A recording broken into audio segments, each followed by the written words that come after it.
was a deputy speaker. She also had an opportunity to be acting speaker twice ku parliament labeka kuyo ku 2003 to 2008. Nebantwana ngangibatshelile ukuthi siyawukhetha sibanibani. Kodwa kwafike kwantshintsha into masifike eholeni.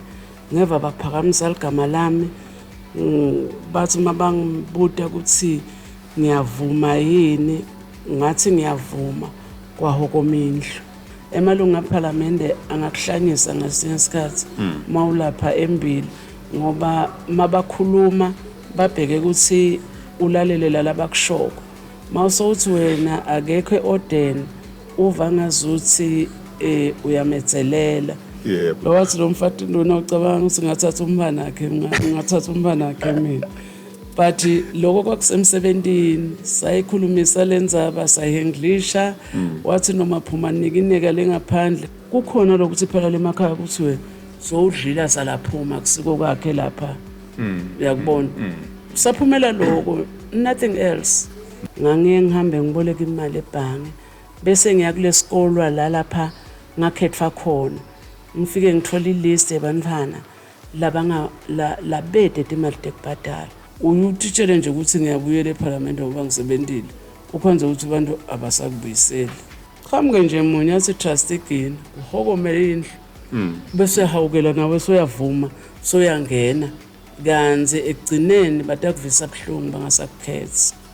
Ayende le service delivery imcoka ngoba ngiyo leli batisa tingqondo tebantu ukuthi bantu bangavuki budlwangudlwangu bakhone ukuthi nabo basebendele lelive kube nekuthula.